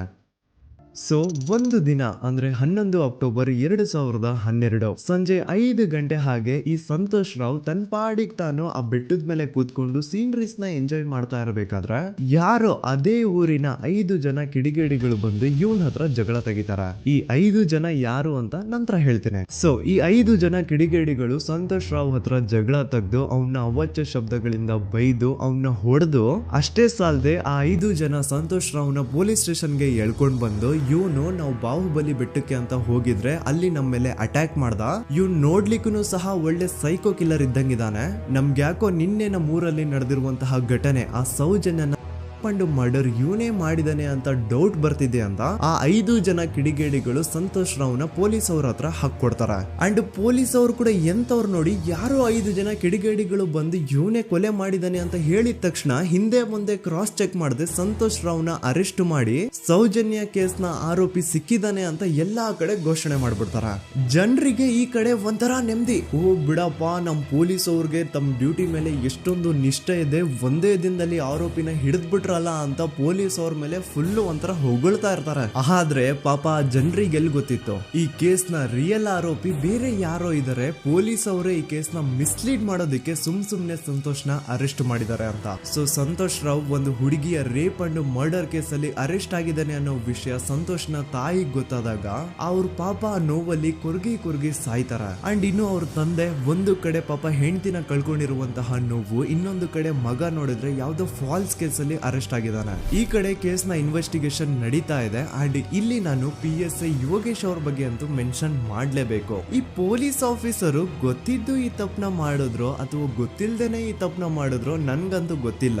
ಸೊ ಇವ್ರು ಏನ್ ಮಾಡ್ತಾರೆ ಅಂತಂದ್ರೆ, ಸೌಜನ್ಯನ ಬಾಡಿನ ಪೋಸ್ಟ್ ಮಾರ್ಟಮ್ ಗೆ ಕಳಿಸಿದಾಗ ಡಾಕ್ಟರ್ಸ್ ಹಂಗೋ ಹಿಂಗೋ ಮಾಡಿ ಇಂದ ಕೆಲವೊಂದು ಸ್ಪರ್ಮ್ ನ ಸ್ಯಾಂಪಲ್ಸ್ ಕಲೆಕ್ಟ್ ಮಾಡ್ತಾರೆ. ಅದನ್ನ ಅವರು PSI ಯೋಗೇಶ್ಗೆ ಕೊಟ್ಟು ಇದನ್ನ ವಿತಿನ್ 72 ಅವರ್ಸ್ ಒಳಗಡೆ ಇನ್ನೊಂದು ಲ್ಯಾಬ್ ಗೆ ಸಬ್ಮಿಟ್ ಮಾಡಿ ಅಂತ ತುಂಬಾ ಕ್ಲಿಯರ್ ಆಗಿ ಹೇಳ್ತಾರೆ. ಆದ್ರೆ PSI ಯೋಗೇಶ್ ಆ ಸ್ಪರ್ಮ್ ಸ್ಯಾಂಪಲ್ಸ್ ನ ವಿತಿನ್ 72 ಅವರ್ಸ್ ಒಳಗಡೆ ಲ್ಯಾಬ್ ಕಳ್ಸೋದಿರ್ಲಿ, ಅದನ್ನ 12 ದಿನ ಆದ್ಮೇಲೆ ಲ್ಯಾಬ್ ಕಳಿಸ್ತಾರೆ. ಅಷ್ಟೊತ್ತಿಗೆ ಆಲ್ರೆಡಿ ಆ ಸ್ಪರ್ಮ್ ಸ್ಯಾಂಪಲ್ಸ್ ಗೆಲ್ಲ ಫಂಗಸ್ ಹಿಡಿದು ಅದು ಅನ್ಫಿಟ್ ಫಾರ್ ಟೆಸ್ಟಿಂಗ್ ಅಂತ ಬರುತ್ತೆ. ಈಗ ನೀವೇ ಹೇಳಿ, ಎಂತ ಡಂಬೆಸ್ಟ್ ಪರ್ಸನ್ ಪೊಲೀಸ್ ಆಫೀಸರ್ ಆಗಿದ್ರು ಅವನ ಹತ್ರ ಒಂದು ಮರ್ಡರ್ ಕೇಸ್ ಬಂದಾಗ ಅವನ ಹತ್ರ ಇರೋ ಮೇನ್ ಸಾಕ್ಷಿನೇ, ಮೇನ್ ಎವಿಡೆನ್ಸ್ ಆ ಹುಡುಗಿಯ ಇಂದ ಕಲೆಕ್ಟ್ ಆಗುವಂತಹ ಸ್ಪರ್ಮ್ ಸ್ಯಾಂಪಲ್ಸ್. ಸೊ ಅದನ್ನ ಮೊದಲು ಲ್ಯಾಬ್ ಕಳಿಸಿ ಅದನ್ನ ಐಡೆಂಟಿಫೈ ಮಾಡೋದು ಪೊಲೀಸ್ ಅವರ ಫಸ್ಟ್ ಡ್ಯೂಟಿ. ಆದ್ರೆ ಇಲ್ಲಿ PSI ಯೋಗೇಶ್ ಅವರು ಇದನ್ನೇ ಮರ್ತು ಹೋದ್ರು ಅಂತ ನೋಡಿ. ಯಾವುದೇ ಒಂದು ಕೇಸ್ ಅಲ್ಲಿ ಪೊಲೀಸ್ ಅವರು ಆದಷ್ಟು ಎವಿಡೆನ್ಸ್ ನ ಕಲೆಕ್ಟ್ ಮಾಡೋದಕ್ಕೆ ಟ್ರೈ ಮಾಡ್ತಾರೆ. ಆದ್ರೆ ಈ ಒಂದು ಕೇಸ್ ಅಲ್ಲಿ ಮಾತ್ರ ಪೊಲೀಸ್ ಅವರು ಎವಿಡೆನ್ಸ್ ನ ಕಲೆಕ್ಟ್ ಮಾಡೋ ಬದಲಾಗಿ ಎವಿಡೆನ್ಸ್ ನ ಡಿಸ್ಟ್ರಾಯ್ ಮಾಡೋದ್ರಲ್ಲಿ ಮುಂದೆ ಇದ್ರು. ಅಷ್ಟೇ ಅಲ್ಲದೆ ಈ ಪೊಲೀಸ್ ಆಫೀಸರ್ ಸೇರ್ಕೊಂಡು ಸಂತೋಷ್ ರಾವ್ಗೆ ಸೆಲ್ ಅಲ್ಲಿ ಎಂತ ಟಾರ್ಚರ್, ಎಂತ ಹಿಂಸೆ ಕೊಡ್ತಾರೆ ಅಂದ್ರೆ ನೆನ್ಸ್ಕೊಂಡ್ರೆ ಮೈ ಜುಮ್ ಅನ್ನುತ್ತ. ಹೊಡಿಯೋದು, ಕೆಟ್ಟದಾಗ ಬೈಯೋದು, ಇದೆಲ್ಲ ಕಾಮನ್. ಮೋಸ್ಟ್ ಬ್ರೂಟಲ್ ಪಾರ್ಟೀಸ್ ಸಂತೋಷ್ ರಾವ್ನ ಪ್ಯಾಂಟ್ ಬಿಚ್ಚಿ ಅವನ ಪ್ರೈವೇಟ್ ಪಾರ್ಟ್ ಮೇಲೆ ಬಿಸಿ ಬಿಸಿ ಕುದೀತಾ ಇರುವಂತಹ ನೀರ್ ಚಲ್ತಾರ. ಈ ಕ್ರೈಮ್ ನೀನೇ ಮಾಡಿದ್ಯಾ ಅಂತ ಒಪ್ಕೋ, ಇಲ್ಲ ಅಂತಂದ್ರೆ ನಿನ್ನ ಸೆಲ್ ಒಳಗಡೆನೆ ಸಾಯಿಸ್ಬಿಡ್ತೀವಿ, ನಿನ್ನ ತಂದೆ ತಾಯಿ ಎಲ್ರು ಸಾಯಿಸ್ಬಿಡ್ತೀವಿ ಅಂತ ಬ್ಲಾಕ್ ಮೇಲ್ ಮಾಡ್ತಾರ. ನೋಡಿ, ಸಂತೋಷ್ ರಾವ್ ಜಾಗದಲ್ಲಿ ನನ್ನಂತ ನಿಮ್ಮಂತ ನಾರ್ಮಲ್ ಪರ್ಸನ್ ಯಾರಾದ್ರೂ ಇದ್ದಿದ್ರೆ ಪೊಲೀಸ್ ಅವರು ಕೊಡ್ತಿರುವಂತಹ ಹಿಂಸೆನ ತಡ್ಕೊಳಕ್ಕಾಗದೆ ಆ ಕ್ರೈಮ್ ಮಾಡಿಲ್ಲ ಅಂದ್ರೂ ಮಾಡಿದೀನಿ ಅಂತ ಒಪ್ಕೊಬಿಡ್ತಾ ಇದ್ವಿ. ಆದ್ರೆ ಸಂತೋಷ್ ರಾವ್ ಮೆಂಟಲಿ ಇಲ್ಲಿರೋದೇ ಅವನ್ಗೆ ಅಡ್ವಾಂಟೇಜ್ ಆಗೋಯ್ತು. ಪೊಲೀಸ್ಗಳು ಸಂತೋಷ್ ರಾವ್ಗೆ ಎಷ್ಟೇ ಹೊಡೆದ್ರು, ಎಷ್ಟೇ ಬೈದ್ರು, ಎಷ್ಟೇ ಬ್ಲಾಕ್ ಮೇಲ್ ಮಾಡಿದ್ರು ಸಂತೋಷ್ ರಾವ್ ಬಾಯಲ್ಲಿ ನಾನ್ ಈ ಕ್ರೈಮ್ ನ ಮಾಡಿಲ್ಲ ಅಂತಾನೆ ಬರುತ್ತೆ ಹೊರತು ಆ ಕ್ರೈಮ್ ನ ಅವನು ಒಪ್ಕೊಳ್ಳೋದೇ ಇಲ್ಲ. ದೆನ್ ಕೋರ್ಟ್ ಟ್ರಯಲ್ಸ್ ಸ್ಟಾರ್ಟ್ ಆಗುತ್ತೆ. ಈ ಕ್ರೈಮ್ ನ ಸಂತೋಷೇ ಮಾಡಿದಾನೆ ಅಂತ ಸೌಜನ್ಯ ಕಡೆಯ ಲಾಯರ್ ವಾದ ಮಾಡ್ತಾನೆ. ಅದಕ್ಕೆ ಆಪೋಸಿಟ್ ಆಗಿ ಸಂತೋಷ್ ರಾವ್ ಕಡೆಯಿಂದ ಒಬ್ರು ಲಾಯರ್ ಇಲ್ಲ, ಸಂತೋಷ್ ರಾವ್ ಈ ಕ್ರೈಮ್ ನ ಮಾಡ್ಲಿಕ್ಕೆ ಸಾಧ್ಯನೇ ಇಲ್ಲ ಅಂತ ವಾದ ಮಾಡ್ತಿರ್ತಾರೆ. ಅಂಡ್ ಕೋರ್ಟ್ ಇಂದ ಆಚೆಗಡೆ ಸಂತೋಷ್ ರಾವ್ ನ ಅಗೇನ್ಸ್ಟ್ ಸ್ಟೂಡೆಂಟ್ಸ್ ಪ್ರೊಟೆಸ್ಟ್ ನಡೆಯುತ್ತೆ, ಪಬ್ಲಿಕ್ ಪ್ರೊಟೆಸ್ಟ್ ನಡೆಯುತ್ತೆ. ಅರೆಸ್ಟ್ ಆಗಿರುವಂತಹ ಸಂತೋಷ್ ರಾವ್ಗೆ ಗಲ್ಲಿಗೇರಿಸ್ರಿ ಅಂತ ಅವ್ರು ಡಿಮ್ಯಾಂಡ್ ಮಾಡ್ತಿರ್ತಾರೆ. ಸೊ ಹೀಗೆ ಒಂದು 2-3 ವರ್ಷ ಕಳೆದು ಹೋಗುತ್ತೆ. ನಂತರ ಒಂದು ಕೋರ್ಟ್ ಟ್ರಯಲ್ ಅಲ್ಲಿ ಸಂತೋಷ್ ರಾವ್ ಪರವಾಗಿ ಹೋರಾಡ್ತಿದ್ದಂತಹ ಲಾಯರ್ ಯಾಕೆ ಈ ಕೇಸ್ ಅಲ್ಲಿ ಸಂತೋಷ್ ಆರೋಪಿ ಅಲ್ಲ ಅಂತ ಪ್ರೂವ್ ಮಾಡ್ಲಿಕ್ಕೆ ಕೆಲವೊಂದು ಪಾಯಿಂಟ್ಸ್ ನ ಮುಂದೆ ಇಡ್ತಾರೆ. ಅದೇನಂತಂದ್ರೆ, ಮೊದಲನೇದಾಗಿ ಸಂತೋಷ್ ರಾವ್ ಈ ಕ್ರೈಮ್ ನ ಮಾಡಿದಾನೆ ಅಂತ ಒಬ್ರು ಒಂದು ಐ ವಿಟ್ನೆಸ್ ಇರಲ್ಲ. ಇನ್ನೊಂದೇನು ಅಂತಂದ್ರೆ, ಯಾವೊಂದು ಕಂಡೀಷನ್ ಅಲ್ಲಿ, ಯಾವೊಂದು ಬ್ರೂಟಲ್ ಕಂಡೀಷನ್ ಅಲ್ಲಿ ಸೌಜನ್ಯನ ಬಾಡಿ ಸಿಕ್ಕಿತ್ತೋ ಅದನ್ನ ಗಮನದಲ್ಲಿಟ್ಕೊಂಡು ಸ್ವಲ್ಪ ಪ್ರಾಕ್ಟಿಕಲ್ ಆಗಿ ಥಿಂಕ್ ಮಾಡಿದ್ರೆ ಆ ಒಂದು ಭೀಕರ ಕ್ರೈಮ್ ನ ಒಬ್ನೇ ಮಾಡ್ಲಿಕ್ಕೆ ಸಾಧ್ಯನೇ ಇಲ್ಲ. ಇನ್ನೊಂದು ಪಾಯಿಂಟ್ ಏನು ಅಂತಂದ್ರೆ, ಸೌಜನ್ಯನ ಇಂದ ಪೊಲೀಸ್ ಅವ್ರಿಗೆ ಯಾವುದೇ ಸ್ಪರ್ಮ್ ಸ್ಯಾಂಪಲ್ ಸಿಗ್ಬಾರ್ದು ಅಂತ 6 ಇಂಚು ಅಷ್ಟು ಮಣ್ಣು ಹಾಕಿರ್ತಾರ. ಸೊ ಈಗ ನೀವೇ ಹೇಳಿ, ಮೆಂಟಲಿ ಇಲ್ಲಿರುವಂತಹ ಪರ್ಸನ್ಗೆ ಇಷ್ಟೊಂದು ಬುದ್ಧಿವಂತಿಕೆ ಇರುತ್ತಾ ಅನ್ಕೊಳ್ಳಿ. ಅಷ್ಟೊಂದು ಬುದ್ಧಿವಂತಿಕೆ ಅವ್ನಿಗಿದ್ರೂನು ಆ ಕ್ರೈಮ್ ಮಾಡಾದ್ಮೇಲೆ ಅವನ ಊರಿಂದ ಓಡ್ ಹೋಗ್ಬೋದಾಗಿತ್ತು. ಆದ್ರೆ ಮತ್ತ್ಯಾಕೆ ಅವನು ಅದೇ ಊರಲ್ಲೇ ಇರ್ತಾನೆ. ಅಂಡ್ ಸೌಜನ್ಯ ಕೊನೆಯದಾಗಿ ಪ್ರಕೃತಿ ಹಾಸ್ಪಿಟಲ್ ಮುಂದ್ಗಡೆಯಿಂದ ನಡ್ಕೊಂಡು ಹೋಗ್ತಾ ಇರ್ಬೇಕಾದ್ರೆ ಆ ಪ್ರಕೃತಿ ಹಾಸ್ಪಿಟಲ್ ನ ಸೆಕ್ಯೂರಿಟಿ ಗಾರ್ಡ್ ನೋಡ್ತಾನೆ. ಅಂಡ್ ಪ್ರಕೃತಿ ಹಾಸ್ಪಿಟಲ್ ನ ಆಚೆಗಡೆ CCTV ಕ್ಯಾಮರಾನು ಇರುತ್ತೆ. ಸಡನ್ಲಿ ಆ CCTV ಫುಟೇಜ್ ಕೂಡ ಕಾಣೆ ಆಗ್ಬಿಡುತ್ತಾ. ಇನ್ನೊಂದೇನು ಅಂತಂದ್ರೆ, ಸೌಜನ್ಯನ ಮರ್ಡರ್ ಆಗಿದ್ದು ನೆಕ್ಸ್ಟ್ ದಿನಾನೇ ಪೊಲೀಸ್ ಅವರು ಆರೋಪಿನ ಹಿಡಿದ್ರು. ಸೊ ಹಾಗಿದ್ದಾಗ ಆ ಕಲೆಕ್ಟ್ ಮಾಡಿರುವಂತಹ ಸ್ಪರ್ಮ್ ಸ್ಯಾಂಪಲ್ಸ್ ನ ಲ್ಯಾಬ್ ಗೆ ಕಳಿಸಿ ಇವನೇ ಆರೋಪಿ ಅಂತ ಕನ್ಫರ್ಮ್ ಮಾಡೋ ಬದಲಾಗಿ ಯಾಕೆ ಪೊಲೀಸ್ ಅವರು ಆ ಸ್ಪರ್ಮ್ ಸ್ಯಾಂಪಲ್ಸ್ ನ ತಮ್ಮ ಹತ್ರನೇ ಇಟ್ಕೊಂಡು 12 ದಿನವರೆಗೂ ಅದಕ್ಕೆ ಫಂಗಸ್ ಹಿಡಿಯೋವರೆಗೂ ಕಾದು ಆಮೇಲೆ ಅದನ್ನ ಲ್ಯಾಬ್ ಕಳಿಸಿದ್ರು. ಅಂಡ್ ಮೇನ್ ಇಂಪಾರ್ಟೆಂಟ್ ಆಗಿ ಸಂತೋಷ್ ರಾವ್ಗೆ ಒಂದು ಗುಪ್ತ ರೋಗ ಇರುತ್ತೆ, ಅದೇ ಫಿಮೋಸಿಸ್ ಅಂತ. ಈ ಕಾಯಿಲೆ ಏನು ಅಂತ ನಾನು ಈ ವಿಡಿಯೋದಲ್ಲಿ ಡೀಟೇಲ್ಡ್ ಆಗಿ ಎಕ್ಸ್ಪ್ಲೈನ್ ಮಾಡ್ಲಿಕ್ಕೆ ಆಗಲ್ಲ. ಜಸ್ಟ್ ತಿಳ್ಕೊಳ್ಳಿ, ಈ ಒಂದು ಕಾಯಿಲೆ ಇರೋರು ಇಂಟಿಮಸಿ ಮಾಡ್ಲಿಕ್ಕೆ ಆಗಲ್ಲ. ಇನ್ ಕೇಸ್ ಮಾಡಿದ್ರು ಅವರು ಸುಖ ಅಲ್ಲ ನರಕ ಕಾಣ್ತಾರ. ಸೊ ಇಷ್ಟೆಲ್ಲ ವ್ಯಾಲಿಡ್ ಪಾಯಿಂಟ್ಸ್, ಇಷ್ಟೆಲ್ಲ ಫ್ಯಾಕ್ಟ್ಸ್ ಕಣ್ ಮುಂದೆ ಇರಬೇಕಾದ್ರೆ ಸ್ಟಿಲ್ ಪೊಲೀಸ್ ಅವರು ಯಾಕೆ ಈ ಕ್ರೈಮ್ ನ ಸಂತೋಷ್ ರಾವೇ ಮಾಡಿದಾನೆ ಅಂತ ಇವನ್ ಹಿಂದೆ ಬಿದ್ದಿದ್ದಾರೆ. ಯಾಕೆ ಅವರು ಈ ಕ್ರೈಮ್ ಇವನ್ ಬಿಟ್ರೆ ಬೇರೆ ಯಾರಾದ್ರೂ ಮಾಡಿರ್ಬೋದಲ್ಲ ಅಂತ ಆ ಆಂಗಲ್ ಅಲ್ಲಿ ಇನ್ವೆಸ್ಟಿಗೇಷನ್ ಮಾಡ್ತಿಲ್ವಲ್ಲ ಅಂತ ಪೊಲೀಸ್ ಅವರ ಇನ್ವೆಸ್ಟಿಗೇಷನ್ ಮೇಲೆ ಈಗ ಕ್ವಶನ್ ಬರುತ್ತೆ. So after hearing all of this, ಎಲ್ಲರಿಗೂ ಈಗ ಪೊಲೀಸ್ ಅವರ ಇನ್ವೆಸ್ಟಿಗೇಷನ್ ಇನ್ವೆಸ್ಟಿಗೇಷನ್ ಮೇಲೆ ಡೌಟ್ ಬರುತ್ತೆ. ಅಂಡ್ ಈವನ್ ಸೌಜನ್ಯ ಅವ್ರ ಮನೆಯವರು ಕೂಡ ನಿಜವಾದ ಆರೋಪಿ ಸಂತೋಷ್ ಅಲ್ಲ ಅಂತ ತಮ್ಮ ಅಭಿಪ್ರಾಯನ ವ್ಯಕ್ತಪಡಿಸ್ತಾರೆ. ಆಗ ಅಲ್ಲಿವರೆಗೂ ಸಂತೋಷ್ ರಾವ್ನ ಗಲ್ಲಿಗೇರಿಸಿ ಅಂತ ಏನು student protest and public protest ಎಲ್ಲ ನಡೀತಾ ಇತ್ತು, ಈಗ ಅದೆಲ್ಲ ನಿಂತು ಹೋಗಿ ಎಲ್ಲಾ ಹೇಟ್ ರೇಟ್ ಪೊಲೀಸ್ ಅವ್ರ ಕಡೆಗೆ ಹೋಗುತ್ತೆ. ಪೊಲೀಸ್ ಅವರು ಈ ಕೇಸಲ್ಲಿ ಕರಪ್ಟ್ ಆಗಿದ್ದಾರೆ, ಪೊಲೀಸ್ ಅವರೇ ಸತ್ಯ ಮುಚ್ಚಿಡ್ಲಿಕ್ಕೆ ಟ್ರೈ ಮಾಡ್ತಿದ್ದಾರೆ. ಹಾಗಾಗಿ ಈ ಕೇಸ್ನ ಇನ್ಮುಂದೆ ಪೊಲೀಸ್ ಅವರಲ್ಲದೆ ಸಿಬಿಐ ಅವರು ಇನ್ವೆಸ್ಟಿಗೇಷನ್ ಮಾಡಬೇಕು, ಈ ಕೇಸ್ನ ಸಿಬಿಐ ಒಪ್ಸಿ ಅಂತ ಅಗೇನ್ ಪ್ರೊಟೆಸ್ಟ್ ಗಳು ಸ್ಟಾರ್ಟ್ ಆಗ್ತವೆ. ಸೊ ಧರ್ಮಸ್ಥಳದಲ್ಲಿ ಇಷ್ಟೊಂದು ಹೋರಾಟಗಳಾಗ್ತಿದಾವೆ, ಒಬ್ಳು ಹುಡುಗಿ ಜೊತೆ ಇಷ್ಟೊಂದು ಅನ್ಯಾಯ ಆಗಿದೆ, ಆದ್ರೂ ಸಹ ಧರ್ಮಾಧಿಕಾರಿ ಏನು ಮಾತೇ ಆಡ್ತಿಲ್ವಲ್ಲ ಈ ಹುಡುಗಿ ಬಗ್ಗೆ ಅಂತ ಜನರು ಪ್ರಶ್ನೆ ಮಾಡಿದಾಗ ಆಗ ಧರ್ಮಾಧಿಕಾರಿನೂ ಜನರು ಮುಂದೆ ಬಂದ್ಬಿಟ್ಟು ಈ ಕೇಸ್ನ ಸಿಬಿಐ ಒಪ್ಸಿ ಅಂತ ಹೋರಾಟ ಮಾಡ್ತಾರ. ನಂತರ ಈ ಒಂದು ಕೇಸು ಪೊಲೀಸ್ ಅವರಿಂದ ಸಿಬಿಐ ಕೈಗೆ ಹೋಗುತ್ತೆ. ಸಿಬಿಐ ಕೈಗೆ ಹೋಗಿದ ತಕ್ಷಣ ಇಲ್ಲೇನು ಸತ್ಯ ಹೊರಗೆ ಬಂದಿಲ್ಲ. ಆ ಸಿಬಿಐ ಅವರು 3-4 ವರ್ಷ ಟೈಮ್ ತಗೊಂಡು ಮತ್ತೆ ಈ ಒಂದು ಕೇಸ್ನ ರೀ ಇನ್ವೆಸ್ಟಿಗೇಷನ್ ಮಾಡ್ತಾರ.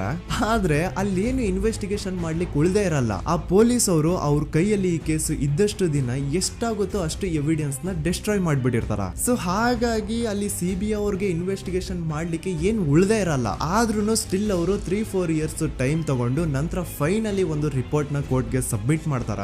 ಅಂಡ್ ಸಿಬಿಐ ಅವರು ಕೋರ್ಟ್ ಗೆ ಸಬ್ಮಿಟ್ ಮಾಡಿರುವಂತಹ ಆ ಒಂದು ರಿಪೋರ್ಟ್ ಅಲ್ಲಿ ಏನಿತ್ತು ಅಂದ್ರೆ ಸಿಬಿಐ ಇನ್ವೆಸ್ಟಿಗೇಷನ್ ಕನ್ಫರ್ಮ್ಸ್ ದಟ್ ಈ ಒಂದು ಕ್ರೈಮ್ ನ ಸಂತೋಷ್ ರಾವ್ ಮಾಡಿದಾನೆ ಅಂತ. ಆದ್ರೆ ಐರಾನಿ ಈಸ್ ಇದೇ ಒಂದು ರಿಪೋರ್ಟ್ ಅಲ್ಲಿ ಇವ್ರು ಏನ್ ಹೇಳ್ತಾರೆ ಅಂದ್ರೆ ಅವ್ರಿಗೆ ಯಾವುದೇ ತರ ಎವಿಡೆನ್ಸ್ ಸಿಕ್ಕಿಲ್ಲ ಅಂತ. ಯಾಕಂದ್ರೆ ಈ ಸೌಜನ್ಯ ಕೇಸು ಪೊಲೀಸ್ ಅವ್ರ ಕೈಯಲ್ಲಿ ಇದ್ದಾಗ ಪೊಲೀಸ್ ಅವರು ತಮ್ಮ ನಿರ್ಲಕ್ಷ್ಯದಿಂದ ಎಲ್ಲಾ ಎವಿಡೆನ್ಸ್ ನ ಕಳ್ಕೊಂಡ್ಬಿಟ್ಟಿರ್ತಾರ. ಅಂತದ್ರಲ್ಲಿ ಯಾವ ಒಂದು ಆಧಾರದ ಮೇಲೆ ಇವರು ಸಂತೋಷ್ ರಾವ್ ಈ ಕ್ರೈಮ್ ನ ಮಾಡಿದ್ದಾರೆ ಅಂತ ಕ್ವಶನ್ ಮಾಡಿದಾಗ ಸಿಬಿಐ ಅವ್ರ ಕಡೆಯಿಂದ ನೋ ಆನ್ಸರ್. ನೋಡಿ, ಮೊದ್ಲು ಈ ಒಂದು ಕೇಸ್ ನ ಪೊಲೀಸ್ ಅವರು ಇನ್ವೆಸ್ಟಿಗೇಷನ್ ಮಾಡಿ ನಂತರ ಈ ಒಂದು ಕೇಸು ಸಿಬಿಐ ಅವ್ರ ಕೈಗೆ ಹೋಗಿ ಅವರು 3-4 ವರ್ಷ ಟೈಮ್ ತಗೊಂಡು ಇನ್ವೆಸ್ಟಿಗೇಷನ್ ಮಾಡಿ ದೆನ್ ಫೈನಲ್ ರಿಪೋರ್ಟ್ ನ ಕೋರ್ಟ್ ಗೆ ಸಬ್ಮಿಟ್ ಮಾಡೋಷ್ಟ್ರಲ್ಲಿ ಸುಮಾರು 5-6 ವರ್ಷ ಕಳೆದು ಹೋಗಿರುತ್ತೆ. ಅಂಡ್ ಸ್ಟಿಲ್ ಈ ಒಂದು ಕೇಸಲ್ಲಿ ಏನೂ ಕನ್ಕ್ಲೂಷನ್ ಸಿಕ್ಕಿರಲ್ಲ. ಎವ್ರಿ ಇಯರ್ ಸೌಜನ್ಯನ ಬರ್ತ್ಡೇ ಇದ್ದಾಗ ಅಥವಾ ತಿಥಿ ಇದ್ದಾಗ ಅವಳನ್ನ ನೆನೆಸ್ಕೊಂಡು ಅವಳ ಹೆಸರಲ್ಲಿ public protest and student protest ನಡೀತಾನೆ ಇರ್ತವೆ. ಸೊ ಒಂದು ದಿನ ಈ ಒಂದು ಪ್ರೊಟೆಸ್ಟ್ ಗಳ ನ್ಯೂಸ್ ಗಿರೀಶ್ ಮುಟ್ಟಣ್ಣನವರ ಗಮನಕ್ಕೆ ಬರುತ್ತೆ.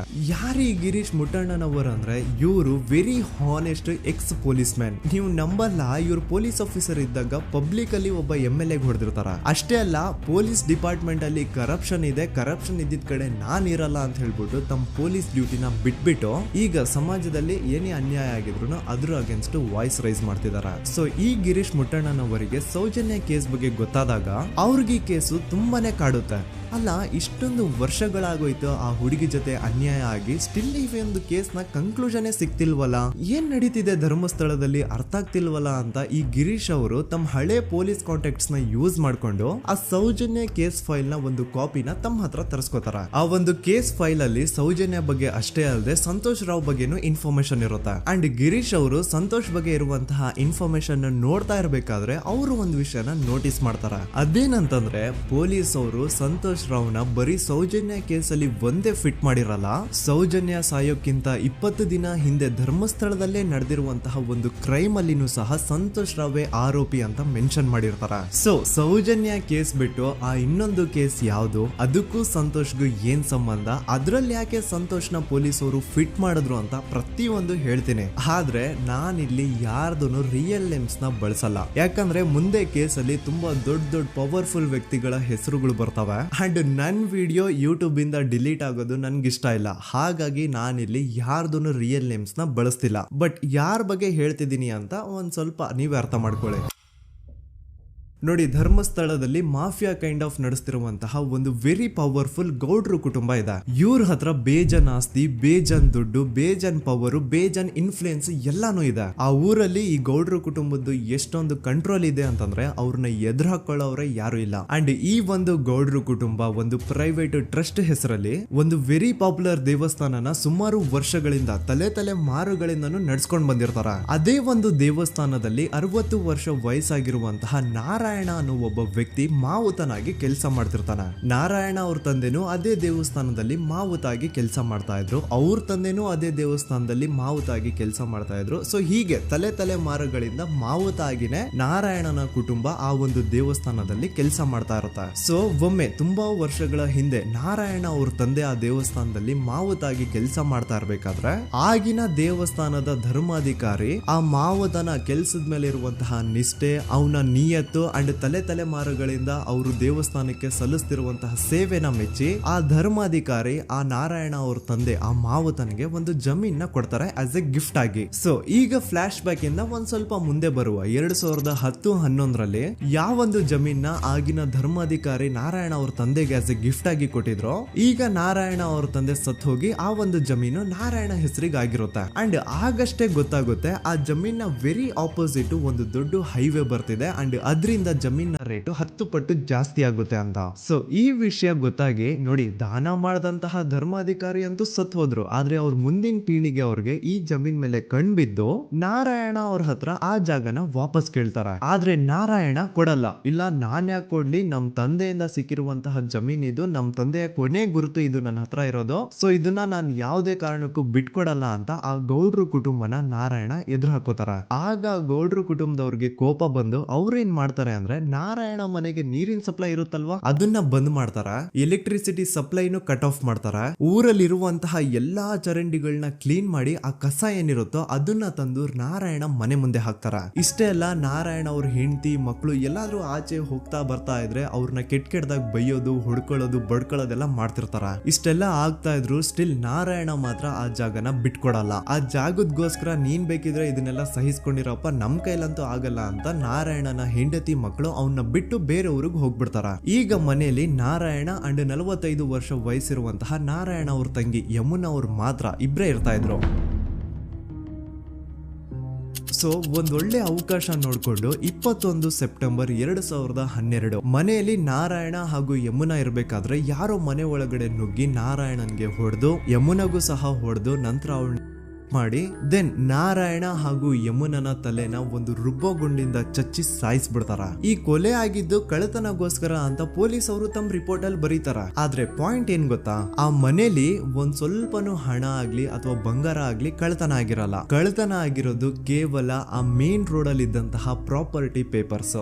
ಎಂತ ಕೋಇನ್ಸಿಡೆನ್ಸ್ ನೋಡಿ, ಯಾವ ಒಂದು ಜಮೀನಿನ ಪತ್ರ ನಾರಾಯಣ ಮನೆಯಿಂದ ಕಳ್ಳತನ ಆಗಿದ್ವೋ ಅದೇ ಒಂದು ಜಮೀನಲ್ಲಿ 10 ವರ್ಷ ಆದ ನಂತರ ಒಂದು ದೊಡ್ಡ ಹೋಟೆಲ್ ಸ್ಥಾಪನೆ ಆಗುತ್ತೆ ಅಂಡ್ ಆ ಹೋಟೆಲ್ ನ ಇನಾಗ್ರೇಷನ್ ಗೆ ಚಿಕ್ಕ ಗೌಡ್ರು ಬರ್ತಾರ. ಸೊ ಈಗೇನು ನಾರಾಯಣ ಹಾಗೂ ಯಮುನನ ಕೊಲೆ ಆಗಿದ್ಯೋ ಇದಾಗಿದ್ದು 20 ದಿನ ಆದ್ಮೇಲೆ ಸೌಜನ್ಯ ಜೊತೆ ಅಂತ ನಿರ್ದಯ ಘಟನೆ ಆಗಿದ್ದು. ಸೊ ಪೊಲೀಸ್ ಅವರು ಸೌಜನ್ಯ ಕೇಸಲ್ಲಿ ಸಂತೋಷ್ ರಾವ್ನ ಫಿಟ್ ಮಾಡೋದಲ್ದೆ ಈ ಒಂದು ನಾರಾಯಣ ಹಾಗೂ ಯಮುನಾ ಕೇಸಲ್ಲೂ ಸಹ ಸಂತೋಷ್ ರಾವ್ನೆ ಫಿಟ್ ಮಾಡಿರ್ತಾರ. ಇಲ್ಲಿ ಡೇಟ್ಸ್ ನ ಸ್ವಲ್ಪ ನೆನ್ಪಿಟ್ಕೊಳ್ಳಿ. ನಾರಾಯಣ ಹಾಗೂ ಯಮುನನ ಕೊಲೆ ಆಗಿದ್ದು 21 ಸೆಪ್ಟೆಂಬರ್ 2012 ಅಂಡ್ ಸಂತೋಷ್ ರಾವ್ ಧರ್ಮಸ್ಥಳ ಬಂದಿದ್ದು 9 ಅಕ್ಟೋಬರ್ 2012, 20 ದಿನ ಆದ್ಮೇಲೆ. ಸೊ ನಾರಾಯಣ ಹಾಗೂ ಯಮುನನ ಕೊಲೆ ಆದಾಗ ಊರಲ್ಲೇ ಇಲ್ದೆ ಎಲ್ಲೋ ಶೃಂಗೇರಿಯಲ್ಲಿ ಯಾವುದೋ ಒಂದು ಹೋಟೆಲ್ ಅಲ್ಲಿ ಕೆಲಸ ಮಾಡ್ತಿದ್ದಂತಹ ಸಂತೋಷ್ ರಾವ್ ಹೇಗೆ ಈ ಒಂದು ಕೇಸಲ್ಲಿ ಆರೋಪಿ ಆಗ್ತಾನೆ? ಸೊ ಇದೇ ಒಂದು ಪಾಯಿಂಟ್ ನ ನೋಟಿಸ್ ಮಾಡಿ ಗಿರೀಶ್ ಮುಟ್ಟಣ್ಣನವರು ಧರ್ಮಸ್ಥಳಕ್ಕೆ ಬಂದು ಸಂತೋಷ್ ನ ಲಾಯರ್ ಜೊತೆ ಡಿಸ್ಕಸ್ ಮಾಡ್ತಾರ. ದೆನ್ ಫೈನಲಿ ಏನೋ ತಪ್ಪು ಮಾಡದೆ ಸುಳ್ಳು ಆರೋಪಗಳಿಂದ ಕರಪ್ಟ್ ಪೊಲೀಸ್ ಆಫೀಸರ್ಸ್ ನ ಮಿಸ್ಲೀಡಿಂಗ್ ಇನ್ವೆಸ್ಟಿಗೇಷನ್ ಇಂದ ಸಂತೋಷ್ ರಾವ್ ತನ್ನ ಜೀವನದ 8-10 ವರ್ಷನ ಜೈಲಲ್ಲಿ ಕಳೆದು ಫೈನಲಿ ರಿಲೀಸ್ ಆಗ್ತಾನೆ.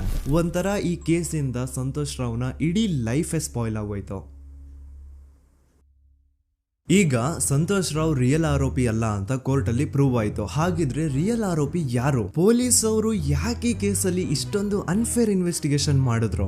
ಯಾರ ರಿಯಲ್ ಹೆಸರನ್ನ ಮುಚ್ಚಿಡ್ಲಿಕ್ಕೆ ಪೊಲೀಸ್ ಆಫೀಸರ್ಸ್ ಈ ಒಂದು ಕೇಸಲ್ಲಿ ಸಂತೋಷ್ ರಾವ್ನ ಸಿಗ್ಹಾಕ್ಸಿದ್ರು? ಇದೆಲ್ಲ ಥಿಂಕ್ ಮಾಡ್ತಾ ಹೋದ್ರೆ ನೋಡಿ ಆ ಊರಲ್ಲಿ ಆ ಪೊಲೀಸ್ ಆಫೀಸರ್ಸ್ಗೆ ಲಂಚ ಕೊಡೋಷ್ಟು, ಒಂದು ಪೊಲೀಸ್ ಇನ್ವೆಸ್ಟಿಗೇಷನ್ ನ ಸ್ಟಾಪ್ ಮಾಡೋಷ್ಟು ಅಥವಾ ಇನ್ವೆಸ್ಟಿಗೇಷನ್ ನ ಮಿಸ್ಲೀಡ್ ಮಾಡೋಷ್ಟು ಇನ್ಫ್ಲೂಯೆನ್ಸ್ ಆಗ್ಲಿ, ಪವರ್ ಆಗ್ಲಿ ಅಥವಾ ಮನಿ ಆಗ್ಲಿ ಊರಿನ ಗೌಡ್ರು ಹತ್ರ ಮಾತ್ರ ಇದ್ದಿದ್ದು. ಸೊ ಈಗ ಸಂಶಯದ ಮುಳ್ಳು ಗೌಡ್ರು ಕಡೆ ತಿರುಗುತ್ತಾ ನೋಡಿ. ಪೊಲೀಸ್ ಅವರು ಸುಮ್ನೆ ಸಂತೋಷ್ ರಾವ್ನ ನಾರಾಯಣ ಹಾಗೂ ಯಮುನಾ ಕೇಸಲ್ಲಿ ಫಿಟ್ ಮಾಡಿದ್ರು. ಈಗ ಆ ಒಂದು ಕೊಲೆ ಪ್ರಕರಣಕ್ಕೂ ಸಂತೋಷ್ ರಾವ್ಗೂ ಏನು ಸಂಬಂಧನೇ ಇರ್ಲಿಲ್ಲ. ಹಂಗೆ ಥಿಂಕ್ ಮಾಡಿ ನಾರಾಯಣ ಸತ್ರೆ ಅಥವಾ ಅವನ ತಂಗಿ ಯಮುನಾ ಸತ್ರೆ ಯಾರಿಗ ಅಡ್ವಾಂಟೇಜ್ ಆಗುತ್ತೆ? ಊರಿನ ಗೌಡ್ರಿಗೆ, ಯಾಕಂದ್ರೆ ಅವ್ರಿಗ ಜಮೀನ್ ಸಿಗುತ್ತಾ. ಸೊ ಈಗ ನಾರಾಯಣ ಹಾಗೂ ಯಮುನಾ ಕೇಸಲ್ಲಿ ಸಂತೋಷ್ ರಾವ್ ಆರೋಪಿ ಅಲ್ಲ ಅಂತ ಪ್ರೂವ್ ಆದ್ಮೇಲೆ ಹಾಗಿದ್ರೆ ಆ ಕೊಲೆ ಮಾಡ್ದವ್ರು ಯಾರು ಅಂತ ಹಾಗೆ ಥಿಂಕ್ ಮಾಡಿದ್ರೆ ಗಿರೀಶ್ ಮುಟ್ಟಣ್ಣನವರಿಗೆ ಆ ಊರಿನ ಗೌಡ್ರ ಮೇಲೆ ಡೌಟ್ ಬರುತ್ತೆ. ಅದೇ ಒಂದು ಡೌಟ್ ಅಲ್ಲಿ ಗಿರೀಶ್ ಮುಟ್ಟಣ್ಣನವರು ಮಹೇಶ್ ತಿಮ್ರೊಡ್ಡಿ ಅಂತ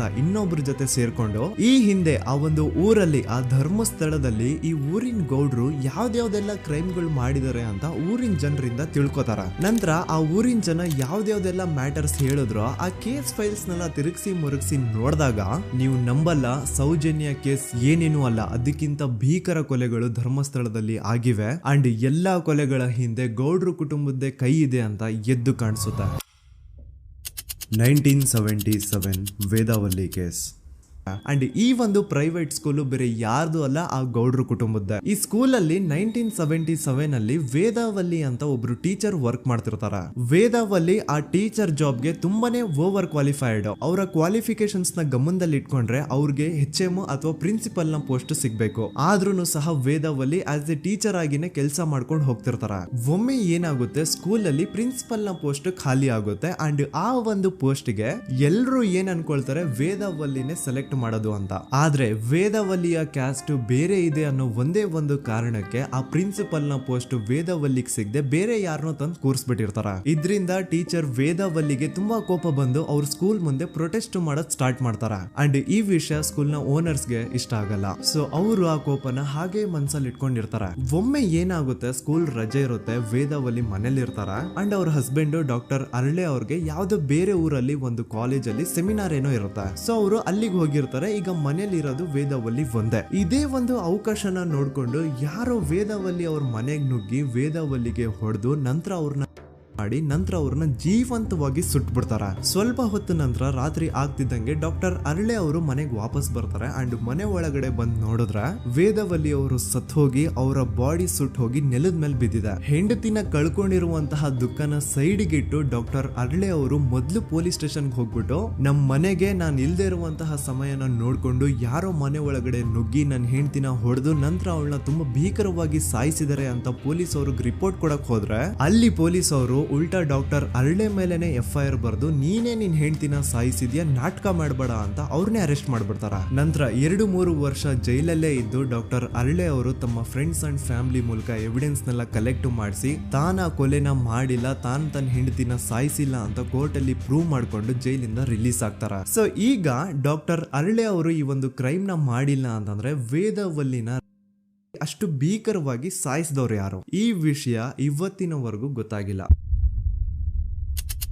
1986 ಅಲ್ಲಿ ನಡೆದಂತಹ ಪದ್ಮಲತಾ ಕೇಸ್. ಪದ್ಮಲತಾ ಅವ್ರ ತಂದೆ ಕಮ್ಯುನಿಸ್ಟ್ ಪಾರ್ಟಿನ ಲೀಡರ್ ಇರ್ತಾರೆ. ಅವ್ರ ರಿಯಲ್ ನೇಮ್ ಏನು ಅಂತ ನಮಗ್ ಗೊತ್ತಾಗಿಲ್ಲ, ಬಟ್ ಈ ವಿಡಿಯೋದಲ್ಲಿ ಅವ್ರ ಹೆಸರು ಲಕ್ಷ್ಮಣ್ ಅಂತ ಅನ್ಕೊಳ್ಳಿ. ಸೊ ಕಮ್ಯುನಿಸ್ಟ್ ಪಾರ್ಟಿನ ಲೀಡರ್ ಇರುವಂತಹ ಲಕ್ಷ್ಮಣ್ ಅವ್ರಿಗೆ ಊರಲ್ಲಿ ತುಂಬಾನೇ ಸಪೋರ್ಟ್ ಇರುತ್ತೆ, ಊರಿನ ಜನರ ಫೇವ್ರೇಟ್ ಇರ್ತಾರೆ ಇವರು. ಅಂಡ್ ಅದೇ ವರ್ಷ ಅಂದ್ರೆ 1986 ಅಲ್ಲಿ ಪಂಚಾಯತ್ ಎಲೆಕ್ಷನ್ ಬೇರೆ ಇರುತ್ತೆ ಅಂಡ್ ಎಲ್ರಿಗೂ ಗೊತ್ತಿತ್ತು ಲಕ್ಷ್ಮಣೆ ಗೆಲ್ಲೋದು ಅಂತ. ಆ ಪಂಚಾಯತ್ ಎಲೆಕ್ಷನ್ ಅಲ್ಲಿ ಲಕ್ಷ್ಮಣ್ಣ ಆಪೋಸಿಟ್ ಗೌಡ್ರಿಗೆ ತುಂಬಾ ಬೇಕಾಗಿರೋರು ಒಬ್ರು ನಿಂತಿರ್ತಾರ ಅಂಡ್ ಅವ್ರಿಗೂ ಗೊತ್ತಿತ್ತು ಎಲೆಕ್ಷನ್ ಏನಾದ್ರು ಆದ್ರೆ ಲಕ್ಷ್ಮಣ ಎಲೆಕ್ಷನ್ ಅಲ್ಲಿ ಗೆಲ್ಲೋದು ಅಂತ. ಸೊ ಎಲ್ಲಿ ಸೋತೋಗ್ಬಿಡ್ತೀವೋ ಅನ್ನೋ ಭಯಕ್ಕೆ ಆ ಗೌಡ್ರು ಕಡೆ ಅವ್ರು ಏನ್ ಮಾಡ್ತಾರೆ, ಲಕ್ಷ್ಮಣ್ಣ ಅಪ್ರೋಚ್ ಮಾಡಿ ಮುಚ್ಕೊಂಡು ಈ ಪಂಚಾಯತ್ ಎಲೆಕ್ಷನ್ ಅಲ್ಲಿ ನಿನ್ ನಾಮಿನೇಷನ್ ನ ಕ್ಯಾನ್ಸಲ್ ಮಾಡು ಅಂತ ವಾರ್ನಿಂಗ್ ಕೊಡ್ತಾರ.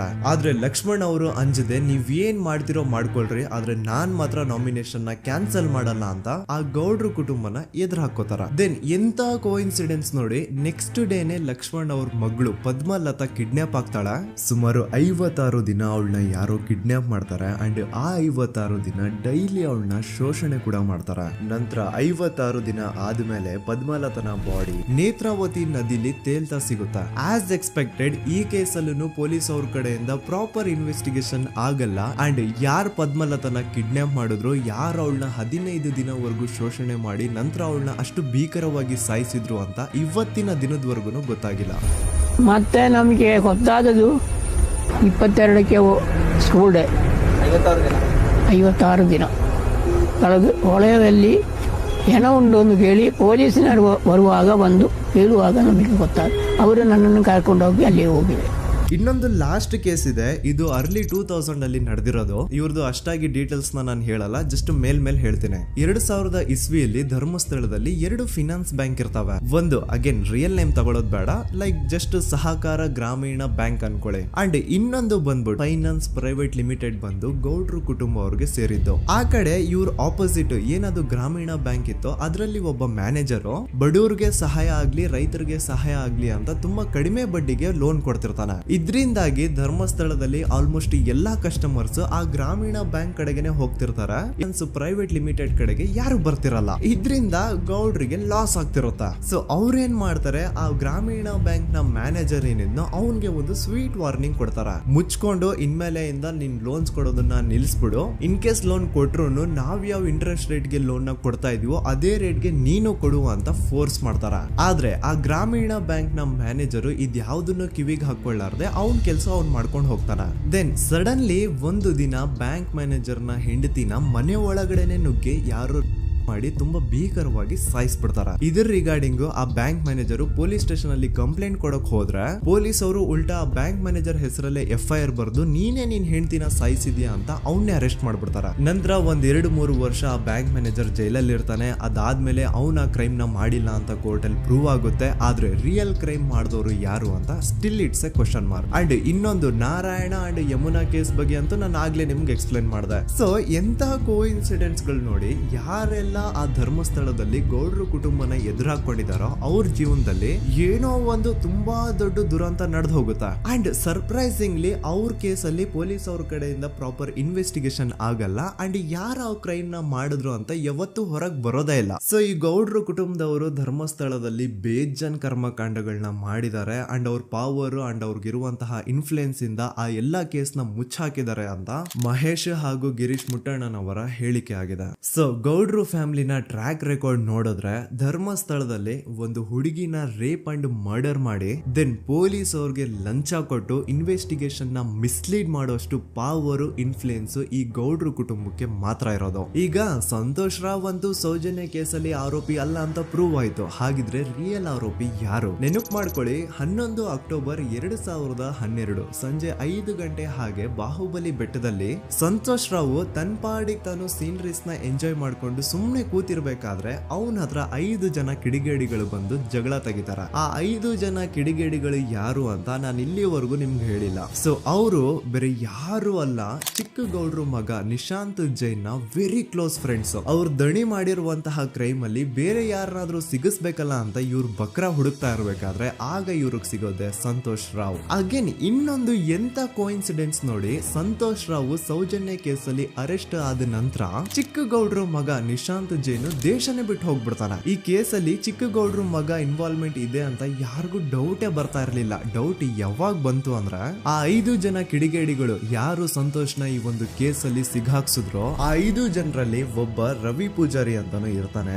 ಅವನ್ಗೆ ತಾನು ತಪ್ಪು ಮಾಡಿದೀನಿ ಅಂತ ಗಿಲ್ಟ್ ಕಾಡುತ್ತೋ ಅಥವಾ ಬೇರೆ ಏನೋ ಗೊತ್ತಿಲ್ಲ, ಆದ್ರೆ ಅವನೇ ಸ್ವತಃ ಪೊಲೀಸ್ ಅವ್ರ ಹತ್ರ ಹೋಗ್ಬಿಟ್ಟು ಸೌಜನ್ಯ ಕೇಸಲ್ಲಿ ನಿಜವಾದ ಆರೋಪಿ ಸಂತೋಷ್ ಅಲ್ಲ ಕಂಡ್ರು, ಅವನ್ನ ಸುಮ್ನೆ ಸಿಗಾಕ್ಸಿರೋದಷ್ಟೇ, ನಿಜವಾದ ಆರೋಪಿಗಳು ಚಿಕ್ಕ ಗೌಡ್ರು ಮಗ ನಿಶಾಂತ್ ಜೈನ್ ಅಂಡ್ ಅವನ್ ಫ್ರೆಂಡ್ಸ್ ಸೂರಜ್, ಕಿರಣ್ ಅಂಡ್ ಕಣ್ಮಣಿ ಅಂತ. ಈ ಎಲ್ಲಾ ವಿಷಯನ ರವಿ ಪೂಜಾರಿ ಪೊಲೀಸ್ ಅವ್ರಿಗೆ ತಿಳಿಸ್ತಾನೆ. ಅಗೇನ್ ಎಂತ ಒಂದು ಕೋಇನ್ಸಿಡೆನ್ಸ್ ನೋಡಿ, ಈ ವಿಷಯಗಳನ್ನ ಊರಿನ ಜನರು ಮುಂದೆ ಹೇಳಿದಂತಹ ರವಿ ಪೂಜಾರಿ ಆಕಸ್ಮಿಕವಾಗಿ ಸತ್ತು ಹೋಗ್ಬಿಡ್ತಾನೆ. ಇವನು ಹೇಳಿದ್ದು ನಿಜ ಅಂತ ಜನರಿಗೆ ಯಾವಾಗ ಕನ್ಫರ್ಮ್ ಆಗುತ್ತೆ ಅಂದ್ರೆ ಸೌಜನ್ಯಗೆ ತುಂಬಾ ಹತ್ರವಾದವ್ರು ಒಬ್ರು ಯಶೋಧ ಅನ್ನೋರು ಕೋರ್ಟ್ ಅಲ್ಲಿ ಬಂದ್ಬಿಟ್ಟು ಸೌಜನ್ಯ ಕೊಲೆ ಆಗಿದ್ದ ದಿನ ಆ ಒಂದು ಸ್ಪಾಟ್ ಅಲ್ಲಿ ನಾನು ಈ 3 ಜನರನ್ನ ನೋಡಿದ್ದೆ ಅಂತ ಸಾಕ್ಷಿ ಹೇಳ್ತಾರೆ. ಈಗ ಎಲ್ಲಾ ಡಾಟ್ಸ್ ನ ಕನೆಕ್ಟ್ ಮಾಡ್ತಾ ಹೋದ್ರೆ ಸೌಜನ್ಯ ಕೇಸ್ ಒಂದೇ ಅಲ್ಲ, ನಾರಾಯಣ ಹಾಗೂ ಯಮುನಾ ಕೇಸಲ್ಲೂ, ವೇದವಲ್ಲಿ ಕೇಸಲ್ಲೂ, ಆ ಬ್ಯಾಂಕ್ ಮ್ಯಾನೇಜರ್ ನ ಕೇಸಲ್ಲೂ ಹಾಗೂ ಪದ್ಮಲತಾ ಕೇಸಲ್ಲೂ ಸೀದಾ ಡೈರೆಕ್ಟ್ ಡೌಟ್ ಬರೋದೆ ಊರಿನ ಗೌಡ್ರ ಮೇಲೆ. I really want to appreciate Kudla Rampage YouTube channel, Third Eye YouTube channel,